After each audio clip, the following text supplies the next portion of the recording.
앞에서라는 제목으로 말씀 나누겠습니다. 음, 삶 가운데 우리 고난이 없었으면 참 좋겠는데 아쉽게도 우리의 삶을 경험적으로 아시겠지만 고난이 참 잘 찾아옵니다. 더 가슴 아픈 것은 왜 이런 고난이 내 삶 가운데 있는 것인지, 왜 나에게 이런 고난이 오는 것인지 해석이 되지 않을 때 더 가슴이 아프죠. 며칠 전에 어릴 적에 같이 신앙생활을 했던 한 동생의 소식을 듣게 되었습니다. 어머니가 돌아가셨다는 거예요. 제가 그때 이미 잡혀 있던 일정들로 인해서 결국 직접 가지는 못하고 장례 후에 연락만 하게 됐습니다. 통화를 하는데 그 아이가 한참을 울어요. 그리고는 힘겹게 입을 엽니다. 참 많이 기도했는데, 제발 살려달라고 기도했는데, 왜 하나님은,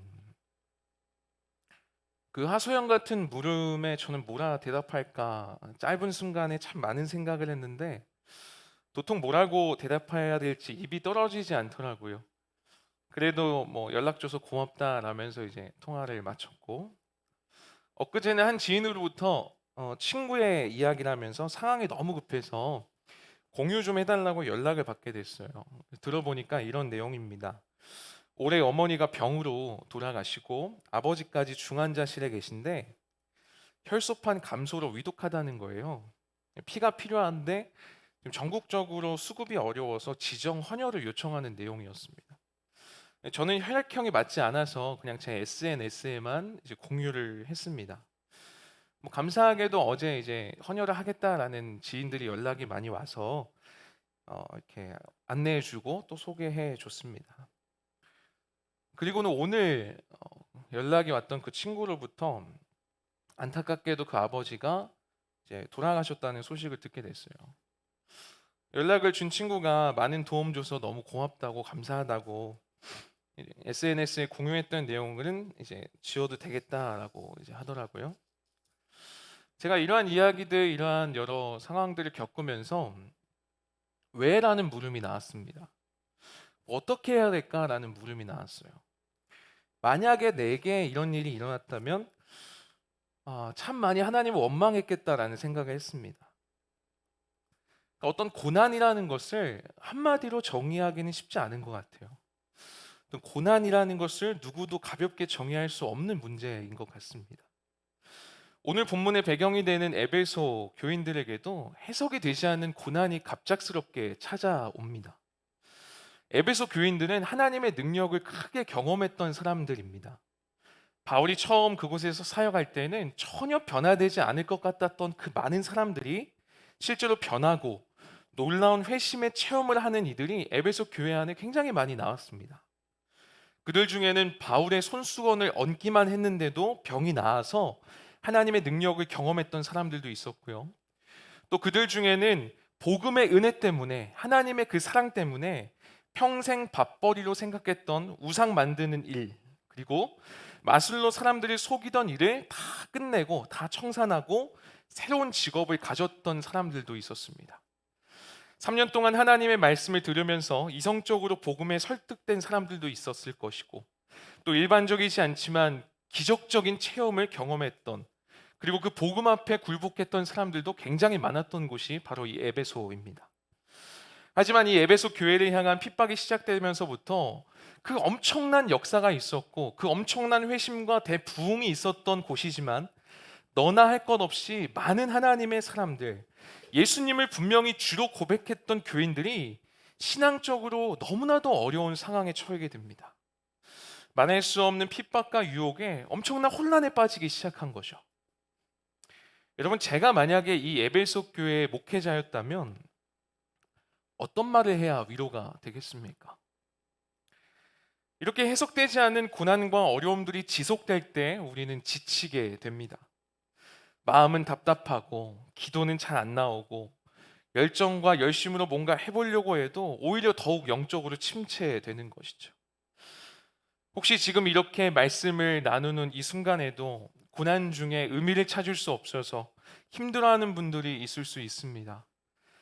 왜 나에게 이런 일이 생겼는지, 내가 뭘 그렇게 잘못했는지 이해할 수 없는 상황 속에서 정말 힘들어하는 분들이 있을 수 있습니다. 그러한 분들에게 제가 어떻게 하면 또 어떤 말을 하면 힘이 될지 어떻게 해드려야 위로가 될지 저는 잘 모르겠습니다. 이렇게 생각하다 보면 성도님들을 나는 도울 수 없는 걸까? 아무것도 할 수 없다는 어떤 무능력함으로 인해서 저도 때로는 무기력해질 때가 있습니다. 그런데 오늘 본문에 등장하는 이 바울의 기도를 통해서 제가 위로를 발견하게 되었고요. 그 기도가 무엇인지, 그 기도 안에 담겨 있는 위로의 내용은 무엇인지 오늘 말씀을 통해서 좀 나누고 싶습니다. 바울은 에베소 교인들과 복음과 그 구원의 감격과 기쁨 속에서 우리가 어떤 존재인지를 감격스럽게 1장에 쭉 써내려 갑니다. 그리고 감사의 인사를 나누게 되죠. 오늘 목사님이 나눠주신 묵상에 아주 잘 정리가 되어 있습니다. 그리고 오늘 해석되지 않는 이 고난 앞에서 에베소 교인들을 향해 지금 바울은 기도를 하는데 이렇게 기도를 시작하고 있습니다. 17절 같이 한번 읽어봅니다. 시작. 우리 주 예수 그리스도의 하나님 영광의 아버지께서 지혜와 계시의 영을 너희에게 주사 하나님을 알게 하시고. 네, 여기 보니까 지혜와 계시의 영을 너희에게 주사라고 말하고 있습니다.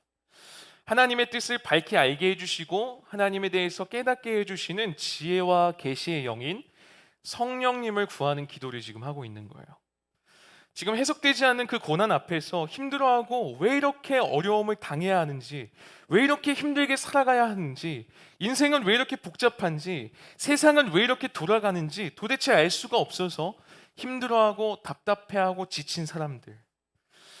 기도하면 조금은 나아지겠지 싶어서 기도는 하지만 여전히 하나님은 묵묵부답이고 바뀌는 것은 없어서 점점 영적 침체되는 그들에게 바울이 하나님의 뜻은 이것이고 어떻게 하면 이 답답함과 영적 침체를 극복하고 다시금 복음으로 불타오를지 그 방법을 이야기해 주면 좋겠는데 그 방법보다는 조금은 뻔해 보일 정도로 성령께서 너희가 그것을 깨닫게 해주시기를 원한다라고 지금 기도하고 있는 겁니다. 성령을 구하라는 거예요. 하나님을 바라보라는 거죠. 왜냐하면 성령께서 너희가 어떤 존재인지를 알게 하시고 하나님이 어떤 분인지를 알게 하실 뿐만 아니라 우리에게 주어질 그 기업의 풍성함과 부르심의 소망이 무엇인지를 알게 해주신다라는 거예요. 하나님께서 그 성도의 삶이 지금 우리가 살아가는 그 삶이 얼마나 영광스러운지를 깨닫게 해주시기를 지금 구하고 있다는 거죠. 그 내용을 좀 더 볼까요? 18절과 19절도 이어서 있습니다. 시작. 너희 마음의 눈을 밝히사 그의 부르심의 소망이 무엇이며 성도 안에서 그 기업의 영광의 풍성함이 무엇이며 그의 힘의 위력으로 역사하심을 따라 믿는 우리에게 베푸신 능력의 지극히 크심이 어떠한 것을 너희로 알게 하시기를 구하노라. 맨, 이 말을 바꿔 말하면 위로와 회복은 사람이 하는 일이 아니라는 거예요. 제 지식으로 여러분에게 깨달음을 줄 수 있는 것도 아니고 제 말로, 제 위로로 여러분이 지금 영적 침체에 있는데 절망의 상황에 있는데 제가 일으킬 수 있는 것도 아니라는 말이에요. 성령께 구하라는 것입니다.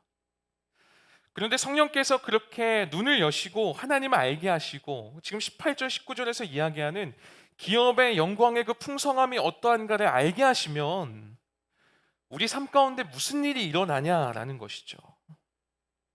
결국 알게 되는 것은 무엇입니까? 지금 바울은 답을 알고 있어요. 알고 있는데 이 답을 여러분이 알 수 있도록 지금 기도하라고 지금 얘기하고 있는 거예요. 성령을 구하라고 말하고 있는데 뭐가 달라진다는 거예요? 성령이 임하고 지혜의 영과 계시의 영이 임하면 내가 삼위일체가 이해되고 갑자기 지금 뭐 내가 겪고 있는 그 고난의 원인을 알 수 있는 것은 아니에요. 성령이 임함으로 인해서 새로운 은사를 막 체험하게 되는 것도 아닙니다. 물론 그럴 수도 있지만 바울이 지금 원한다라고 했던 그 알은 그런 이야기가 아니에요. 바울은 지금 지혜와 계시의 영이신 성령께서 깨닫게 해주시기를 원하는데 그 내용은 지금 계속해서 1장에 소개되고 있습니다. 우리 이어서 한번 읽어볼까요? 20절부터 22절까지 어떤 내용인지 읽어봅니다. 시작. 그의 능력이 그리스도 안에서 역사하사 죽은 자들 가운데서 다시 살리시고 하늘에서 자기의 오른편에 앉히사 모든 통치와 권세와 능력과 주권과 이 세상뿐 아니라 오는 세상에 일컫는 모든 이름 위에 뛰어나게 하시고 또 만물을 그의 발 아래에 복종하게 하시고 그를 만물 위에 교회의 머리로 삼으셨느니라. 아멘. 이건 또 무슨 말인가요? 그러니까 그리스도를 교회의 머리로 삼으시고 그 교회를 통해서 모든 만물이 그 발 앞에 복종하게 하신다는 것. 그것이 지혜와 계시의 영이신 성령께서 깨닫게 해주시는 일이라는 거예요. 바울은 지금 에베소 교인들을 향해서 힘들어하고 그리고 알 수 없는 고난 가운데 허우적거리는 우리들을 향해서 이 사실을 알기 원한다라고 얘기하는 겁니다. 형통할 때에도 이 사실을 기억했으면 좋겠고 고난 중에도 이 사실을 기억했으면 좋겠다라는 거예요. 무슨 말이냐면 죄 사함을 받고 구원을 얻은 하나님의 백성이라면 조금 더 안정적이고 편안하고 고통이 없는 그러한 삶을 추구하면서 살아가는 것이 아니라, 그게 인생의 목적이 아니라, 하나님의 백성들이라면 이제 이 땅에 살아가야 되는 그 이유가 이 교회를 통해서 이 세상에 하나님의 통치를 드러내는 일임을 알기 원한다라고 지금 기도하고 있는 겁니다. 내가 무슨 일을 하든지, 내가 어디에 있든지 내 인생의 궁극적인 목적은 하나님 나라를 이루는 것임을 너희가 알기를 원한다라고 지금 말하고 있는 것이에요. 이 말이 사실 고난을 겪고 있는, 해석이 되지 않는 고난 속에 있는 사람들에게는 사실 실제적인 도움을 주진 않을 수 있어요. 너무 추상적인 것만 말하는 것 같고 너무 뻔한 이야기하는 것 같아서 야속하다는 생각도 들지만, 그럼에도 불구하고 이 말씀을 생각하면 생각할수록 이것 말고는 위로가 없는 것 같아요. 왜냐하면 구원받은 성도들이 이 세상에 살아가야 되는 궁극적인 이유는 이 땅의 업적이 아니라 하나님 나라에 있기 때문에 그렇습니다. 예수를 주로 영접하고 영원한 나라를 기업으로 받은 사람들이 왜 이 땅에서 그러한 고난을 받아야 되는지 저도 도대체 모르겠어요. 하나님께서 함께 하시고 하나님께서 동행하시면 그러한 사람들이 이 땅에서 형통하면 좋겠는데, 실제로 형통하자고 기도하고 성공하자고 막 기도하면 잘 되면 좋겠는데, 왜 이러한 고난을 당해야 되는지, 그 고난의 의미가 무엇인지 저는 잘 모르겠더라고요. 하지만 그럼에도 불구하고 하나님께서는 우리를 구원하셔서 여러분 한 사람 한 사람을 통하여 하나님의 거룩한 일을 여전히 하고 계시고 하나님 나라를 세우고 계시며 이 교회의 머리가 되셔서 이 교회를 통하여 하나님의 통치를 온 세상 가운데 드러나게 하실 것이라는 그 엄청나고 궁극적인 하나님 그 계획 앞에 제 인생을 놓고 보면 오히려 이 말씀이 위로가 된다는 말입니다.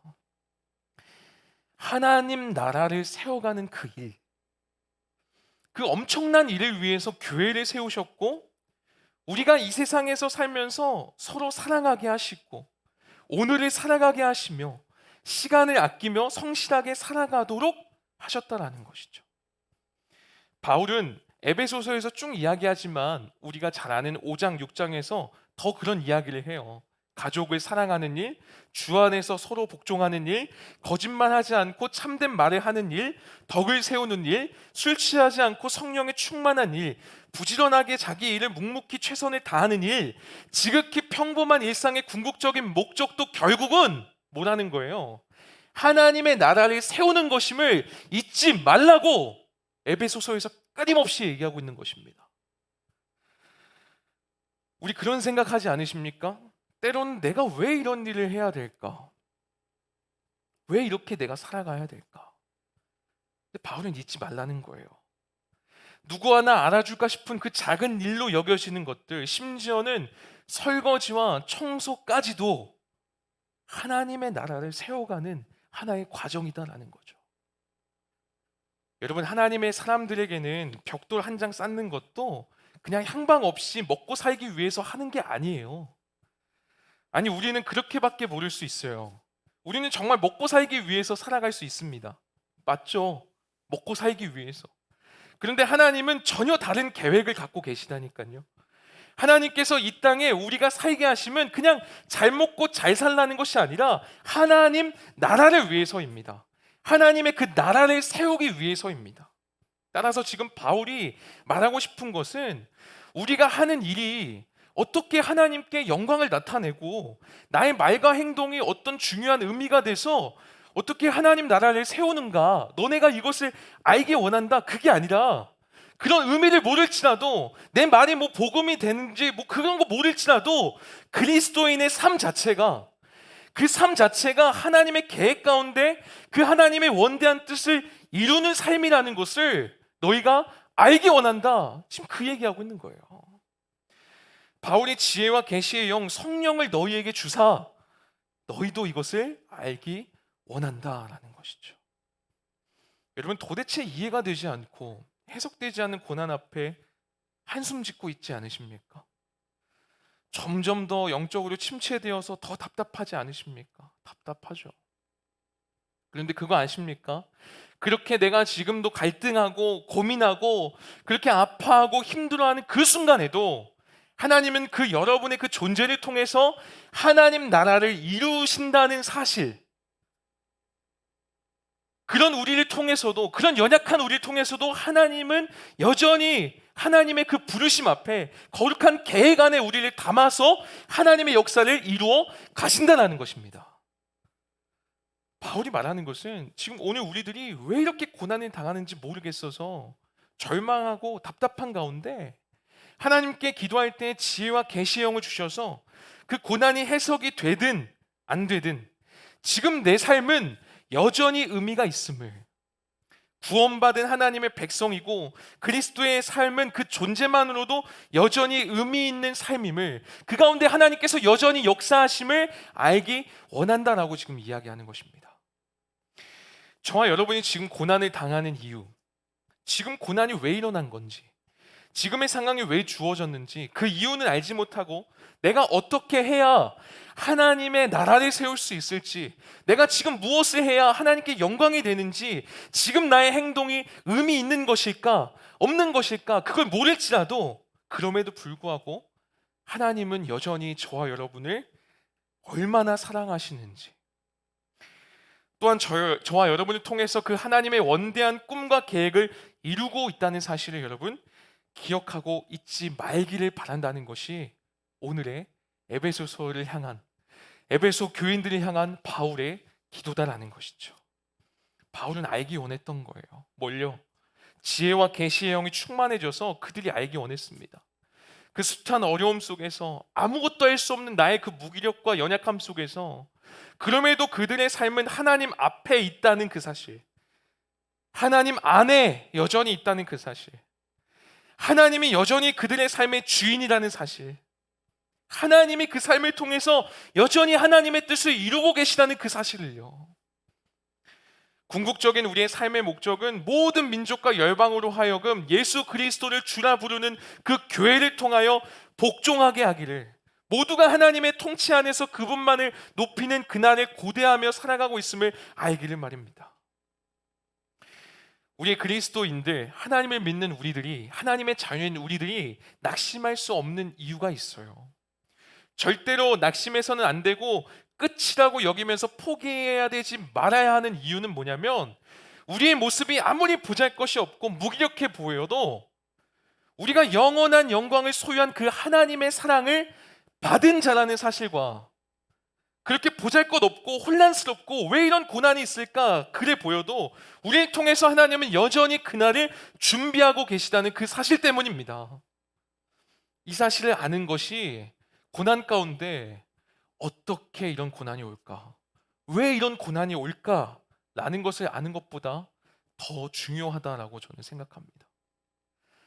그 계시의 영이 우리 가운데 임하면 우리가 비록 하루하루 일상을 마치 쫓기듯 살아가지만 그 삶 또한 하나님 앞에서 살아가는 삶이 되게 하신다라는 것을 여러분이 알기 원한다라는 것이죠. 이해가 되지 않고 해석이 되지 않는 상황과 어려움 때문에 지쳐 계십니까? 영적 침체 가운데 계십니까? 살면서 기쁨이 있기는 하지만 여전히 왜 이렇게 살아야 될까? 왜? 그리고 어떻게 살아가야 될까를 여전히 모르겠다 싶으십니까? 그래서 낙심이 되십니까? 저와 여러분에게 바울이 구했던 그 계시의 영이신 성령이 충만하게 임하기를 주님의 이름으로 축복합니다. 그 성령이 우리에게 임하시고 우리가 하나님의 사람인 것을 알았으면 좋겠어요. 성령이 우리 가운데 임하셔서 하나님이 이 장소 가운데 여러분의 심령 가운데 충만하게 임하셔서 저와 여러분이 지금 하고 있는 그 일상의 일이, 아니 이유도 알 수 없는, 해석이 되지 않는 그 고난 속에서도 여전히 하나님은 일하고 계시고 하나님의 나라를 세워가고 있다라는 것을 알았으면 좋겠습니다. 하나님은 여러분을 통해서, 그리고 이 교회를 통해서 하나님 나라를 여전히 이루고 계십니다. 말씀을 맺겠습니다. 여러분, 에베소 교인처럼 해석되지 않는 그 고난 앞에서, 이해되지 않는 그 상황 속에서 우리가 가져야 될 모습은 무엇입니까? 때로는 고난 앞에 아무것도 할 수 없는 연약한 나의 모습이 있습니다. 마음은 무겁고 허전하고 아무 생각 없이 시간을 보낼 수도 있어요. 그리고 우리는 선명하게 알 수는 없지만 지금 우리의 움직임과 삶의 여정이 여전히 하나님 손안에 쓰임받고 있음을 깨닫기 원하는 그 바울의 기도가 여기 있는 우리의 삶 가운데 응답되길 바랍니다. 아무것도 할 수 없을 만큼 거동이 불편하고 때로는 병상에서 하루하루 숨가쁘게 지내야 하는 그 인생조차도 하나님께서는 거룩한 하나님 나라를 위해 부름 받은 그 인생, 하나님 나라를 위해 그 인생이 여전히 존재하고 있을진데 지혜와 계시의 영으로 인해서 구원받은 하나님의 사람임을, 하나님은 지금 교회들을 통해서 모든 민족과 열방의 하나님 주되심을 선포하고 계심을, 그리고 여러분의 일상이, 그리고 여러분의 그 삶이, 여러분의 그 모습이 그 일에 동참하고 있음을 알기를 바랍니다. 형편없는 이 모습을 떠올릴 때 저희 딸 하율이가 생각이 났어요. 하율이가 형편없다는 얘기가 아니라 제가 집에서 청소기를 돌리기 시작하면 하율이가 이상한 빗자루 같은 걸 갖고 와요. 그리고 옆에서 같이 청소를 막 해요. 자기 나름대로 청소해보겠다고 막 하는 것 같아요. 솔직히 안 하는 게 도움이 되죠. 형편없어요. 걸레나 물티슈로 제가 바닥에 이렇게 닦고 이제 모아서 버리려고 이렇게 막 쌓아두면 자기도 이제 뭐 닦아보겠다고 물티슈 들고 막 달려오는데 그 더러운 곳에 오히려 자기가 막 뒹굴고 휘젓고 정말 어떤 때는 가만히 있었으면 좋겠더라고요. 제 말씀을 준비하면서 그리고 하율이를 이렇게 가만히 지켜보는데 문득 그런 생각이 들었어요. 그래도 아빠랑 함께해서 참 좋다라는 생각이 들었어요. 정작 나한테는 도움이 하나도 안 되는데 본인이 뭔가 해보겠다고 막 빗자루 들고 물티슈 막 왔다 갔다 하고 모습 자체가 예쁘더라고요. 그 모습 자체가. 그래서 제가 청소를 다시 하는 한이 있더라도, 시간이 굉장히 오래 걸리더라도 같이 해요. 저는 이 생각을 하면서 하나님이 우리를 향한 마음이 이게 아닐까 싶었어요. 사랑하는 여러분, 하나님이 저와 여러분을 부르실 때, 그리고 하나님께서 우리를 사랑하기 시작하셨을 때는 여러분의 완벽함을 원하셨던 게 아니에요. 지금 이 고난을 이겨낼 만한 강한 믿음을 원하셨던 게 아닙니다. 우리 주님께서는 그저 여러분이 필요하셨던 거예요.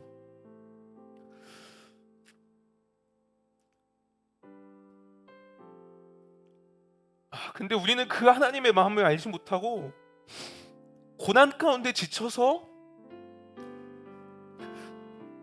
내가 할 수 있는 것은 없고 부족하고 연약함만 보여서 실패와 낙심 가운데 주저앉아 있으면 내 인생 끝났다 여기면서 포기하면 하나님 마음이 어떻겠습니까?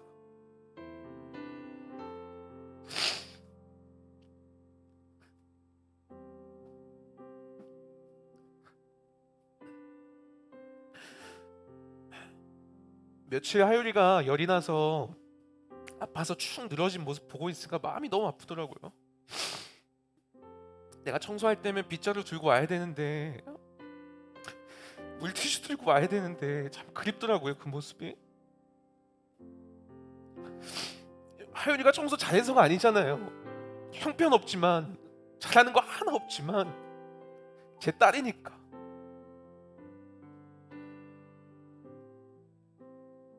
제 딸이기에 여전히 함께하고 싶은 거예요. 사랑하는 여러분, 바울의 기도로 권면드립니다. 지혜와 계시의 영이신 성령을 여러분에게 부어주셔서 여러분도 알기를 원합니다. 뭘요? 뭘 알길 원합니까? 내 모습과 내 형편과 지금 고난 속에 있는데 상황과 상관없이 여전히 하나님께서는 내 삶을 통해서 하나님 나라를 세우고 계심을, 현재 고난과 형편과 그 어려움이 나의 존재를 바꿀 수 없음을 말입니다. 오늘 오전에 목사님이 나눠주신 에베소서 1장의 묵상에 참 힘이 됐어요. 하나님은 이미 우리에게 이렇게 선포하셨어요. 나는 그리스도 안에서 복을 받았다. 나는 그리스도 안에서 선택을 받았다. 나는 그리스도 안에서 거룩하다.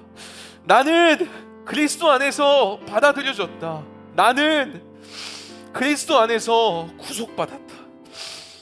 사랑하는 여러분, 고난이 아무리 폭풍처럼 몰려온다 한들 이 내용 전혀 바뀌지 않습니다. 고난이 나를 힘들게 흔든다 한들, 내가 무너졌다 한들 이 내용은 절대 바뀌지가 않습니다. 지금의 고난이 해석되지 않을지라도 여전히 우리는 하나님의 택함 받은 자녀입니다. 형편없는 실력이 있을 수 있어요. 내 모습이 형편없어 보일 수 있어요. 그럼에도 불구하고 하나님은 완벽한 우리의 모습을 원하는 것이 아닙니다. 그저 그냥 함께해서, 그저 그냥 같이 가서 그런 나의 모습 다듬으시고 그런 나를 통해 여전히 일하시는 그 하나님의 손길을 믿고 신뢰하는 저와 여러분 되기를 주님의 이름으로 축복합니다. 해석되지 않는 그 고난 앞에, 이해할 수 없는 그 상황 앞에,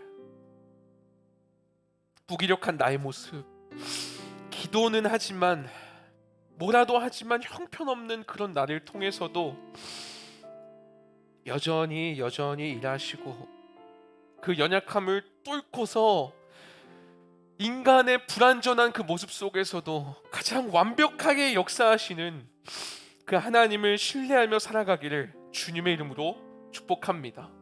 기도하겠습니다.